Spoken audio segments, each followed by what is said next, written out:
पुण्यातल्या जमीन घोटाळा प्रकरणामध्ये शीतल तेजवानीला अटक झाली आहे, पण विरोधक हे पार्थ पवारांच्या अटकेसाठी आक्रमक झालेत. यासह अधिवेशन असल्यामुळेच या ठिकाणी दिखावा म्हणून तेजवानीला अटक केल्याचा आरोप विरोधकांनी केलाय. पाहूयात. पुण्यातल्या कोरेगाव पार्कातील जमीन घोटाळा प्रकरणात शीतल तेजवानीला अटक झाली, तर दुसरीकडे विकास खारगे समितीला 1 महिन्याची मुदतवाढ देण्यात आली आहे. मात्र विरोधकांनी या दोन्ही कारवायांवरून शंका उपस्थित केली. 8 तारखेपासून नागपुरात हिवाळी अधिवेशन आहे, त्यामुळे दिखाव्यासाठी शीतल तेजवानीला अटक झाली असा आरोप दमानी यांनी केलाय. तर पार्थ पवारांना अटक का नाही असा सवाल अंबादास दानवेंनी केला. नाही, एकतर माझं याच्यात म्हणणं असं आहे की अधिवेशनाच्या तोंडावर काहीतरी थातूर मातूर कारवाई असावी म्हणून ही अटक झालेली आहे. अजून 1% करायची का 99% करायची? कारण 1% केलं तर 99% 100% करावी लागेल. आणि म्हणून अमेडिया कंपनीच्या संचालकांना अजून अटक केली नाही. ज्या अर्थी देणारी व्यक्ती दोषी आहे त्या अर्थी घेणारीही व्यक्ती दोषी आहे. आणि म्हणून याच्यात 100% पार्थ पवार आणि ते पाटील या दोघांना सुद्धा अटक झाली पाहिजे. घेणारे जी अमेडिया एंटरप्राइजेस LLP आणि त्याचे दोन्ही पार्टनर्स पार्थ पवार आणि दिग्विजय पाटील यांच्यावर कारवाई अपेक्षित होती, पण फक्त शीतल तेजवानीला आता दाखवण्यापुरतं अटक का केलंय? कारण अधिवेशन तोंडावर आहे. काहीतरी दाखवायला पाहिजे की आम्ही FIR केला, समिती केली, अटक केली, आता तरी आम्हाला काही हे करा, सरकार काम करतंय असा फार्स सध्या सुरू आहे. पण तो फार्स फार काळ टिकणार नाही.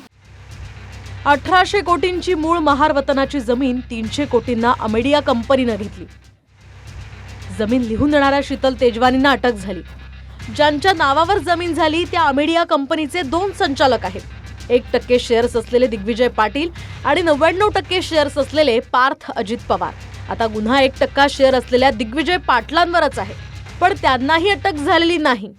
दिग्विजय पाटलांनी जय पवारांचं लग्न झाल्यावर पुन्हा चौकशीला येईन असा जबाब पुणे पोलिसांना दिला आणि पार्थ पवारांवर गुन्हाच दाखल झालेला नाहीये. तर पार्थ पवारांचं FIR मध्ये नाव आलं की अजित पवारांना राजीनामा द्यावाच लागेल असं दमानिया म्हणाल्या. आता ज्या घटनेला जर FIR मध्ये पार्थ पवारचं नाव आणि अमेडियाचं नाव आलं तर दुसऱ्या मिनिटाला अजित पवारांनी राजीनामा देणं गरजेचं आहे. त्यांनी नाही दिला तर तशी मागणी मी तर लावून धरतेच आहे, विरोधी पक्षांनी लावून धरावी अशी विनंती मी त्यांना करते. अजित पवार पालकमंत्री असताना त्यांच्या मुलांनी त्याच जिल्ह्यातली सरकारची जमीन लाटण्याचा प्रयत्न केला असेल तर नैतिकतेच्या आधारे त्यांनी राजीनामा हा दुसऱ्या मिनिटाला दिला पाहिजे. दादांना टार्गेट करायचं हे संपूर्ण महाराष्ट्र बघतोय. तो त्यांचा अजेंडा आहे. काही हातात असो नसो, कोणता पुरावा नसला तरी मीडिया समोर जायचं आणि दिवसभर टार्गेट करायचा हा एक कलमी कार्यक्रम विरोधकांचा आहे. पण मला त्यांना एक सूचना करायची आहे. अंजली दमन यांना काय सांगायचं ते त्यांनी अंबादास दानवेंशी बोलावं. अंबादास दानवेंना काय म्हणायचं त्यांनी एकत्र बसून चर्चा करावी, कारण की त्यांची विधानं फार वेगवेगळी आहेत. त्याच्यामुळं संभ्रम अवस्थेत, गोंधळलेल्या अवस्थेत असलेल्या विरोधकांचा नक्की अजेंडा काय हे महाराष्ट्राला समजतंय. दरम्यान सूत्रांकडून मिळालेल्या माहितीनुसार जमीन व्यवहार करण्यापूर्वी पार्थ पवार, दिग्विजय पाटील आणि शीतल तेजवानी यांच्यात अनेक वेळा बैठका झाल्यात. पुणे आणि मुंबईत झालेल्या बैठकांमध्ये व्यवहार नेमका कसा करायचा या संदर्भात चर्चा झाल्याचीही माहिती आहे. याच बैठकांमध्ये दिग्विजय पाटील यांना पॉवर ऑफ अटर्नी देण्याचा निर्णय झालाय. शीतल तेजवानी पोलिसांच्या ताब्यात आहेत, त्यामुळे जमीन व्यवहार प्रकरणात शीतल तेजवानी कोणती माहिती देणार यावर पुढचा तपासही अवलंबून असेल. प्रदीप कापसेसह अजिंक्य धायगुडे, TV9 मराठी, पुणे.